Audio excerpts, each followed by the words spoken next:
नमस्ते साथीहरु, gadget 977 YouTube च्यानलमा तपाईलाई स्वागत छ। यस च्यानलमा तपाईले ग्याजेट रिभ्युज, अनबक्सिङ र एप रिभ्युजहरु हेर्न सक्नुहुन्छ। र आज मैले लिएर आएको छु जुन चाहिँ कनेक्सनर माइक्रोफोन रहेको छ भने कनेक्सनर माइक्रोफोन, स्टुडियो माइक्रोफोन र त्यो माइक्रोफोन कस्तो रहेको छ, कस्तो छ त भन्ने हेरौँ। र यो चाहिँ खासै गरी तपाईले कसले युज गर्छ भन्दाखेरि बिगिनर्स युट्युबरको लागि पनि राम्रो हुन्छ, रोस्टरहरुको लागि, गेमरहरुको लागि, साउन्ड रेकर्ड गर्नको लागि मेन चाहिँ काम लाग्ने हो। यो चाहिँ तपाईको यो चाहिँ रेडियोहरु स्टुडियो बनाउन, होम स्टुडियो बनाउनको लागि अथवा म्युजिक स्टुडियो, म्युजिक अब तपाई म्युजिक कम्पोज गर्नुहुन्छ, म्युजिक रेकर्ड गर्न चाहनुहुन्छ भने सजिलै आफ्नो मोबाइलबाट, ल्यापटपबाट, कम्प्युटरबाट जुनसुकैबाट पनि हामीले सजिलै रेकर्ड गर्न सक्छौं। हो त्यसको लागि चाहिँ मैले आज लिएर आएको छु। र आज मेरो अलिकति फेसमा आँखामा पनि लाइटिङ परेको छ, पछाडी मैले रिङ लाइट राखेको छु, त्यो भएर पनि होला।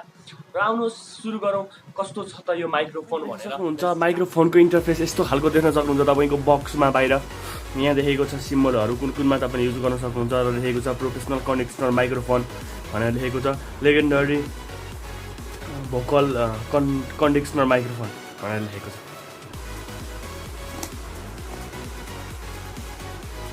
र यतापट्टि तपाईले देख्न सक्नुहुन्छ कि यतापट्टि पनि एउटै खालको इन्टरफेस छ र बाहिरपट्टि एउटा तपाईले सानो एउटा इमेज देख्न सक्नुहुन्छ। र हामी यसलाई अनबक्सिङ गर्न गइरहेका छौं। हेरौँ कस्तो छ त, लेट्स अनबक्स।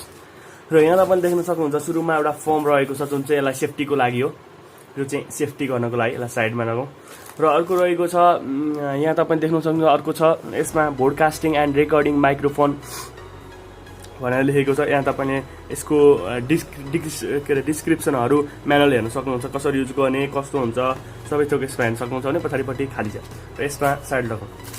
र यसमा रहेको छ, यसमा सुरुकोमै देख्न सक्नुहुन्छ तपाईले यसमा यो छ जुन चाहिँ यसलाई पप फिल्टर भन्छ। यो चाहिँ माइक्रोफोन भन्दा अगाडिपट्टि राख्ने र यसलाई हामी एकछिन साइड लगाउँछौँ, यो यता राख्छौँ।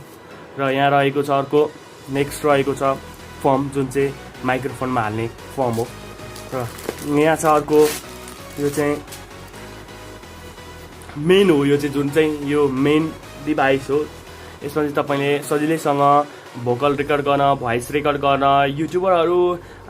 युट्युबरहरुको लागि अथवा तपाई कुनै स्टुडियो बनाउन चाहनुहुन्छ, होम स्टुडियो, त्यसको लागि यो चाहिँ बिगिनर्सको लागि राम्रो हुन्छ। प्रोफेसनल तरिकाले जानुहुन्छ भने तपाईले धेरै इक्विपमेन्ट किन्नुपर्ने हुन्छ भने नर्मल युजको लागि, युट्युबको लागि, रोस्टरहरुको लागि, टिकटकहरुको लागि, ब्लगरहरुको लागि यो चाहिँ काम लाग्छ।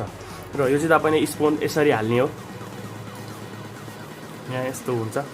यसलाई साइड लगाऊ।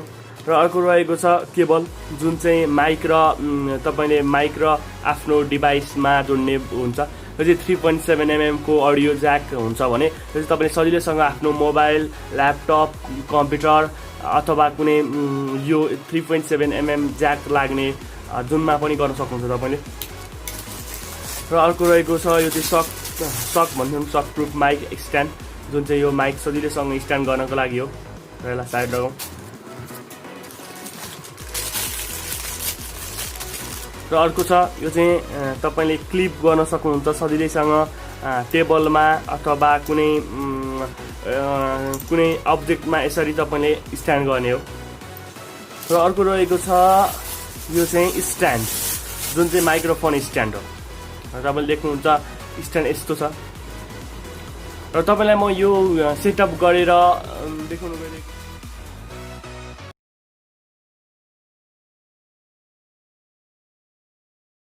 यसरी सजिलैसँगले यसरी स्ट्यान्ड गरेर गर्न सकिन्छ। यसरी तपाईले जसरी पनि गर्न सक्नुहुन्छ। यो स्ट्यान्डलाई कस्टमाइज गर्न सक्नुहुन्छ। यो चाहिँ तपाईको स्ट्यान्ड बेस पोइन्ट हो जुन चाहिँ मैले राम्रोसँग क्लिप गरेको छैन। यहाँबाट तपाईले घुमाउने राख्ने गर्नुभयो भने सजिलैसँग स्ट्यान्ड गर्न सक्नुहुन्छ भने यो चाहिँ स्ट्यान्ड भयो जुन यो सकवाला स्ट्यान्ड हुन्छ। यो चाहिँ तपाईले कतापट्टि राख्ने भन्ने हुन्छ। र यो भयो पप फिल्टर जुन चाहिँ तपाईको भोइसहरुलाई क्लियर आउँछ। र मैले चाहिँ अहिले यो प्रयोग नगरिकन भिडियो बनाइरहेको छु, देख्न सक्नुहुन्छ तपाईले सजिलैसँग।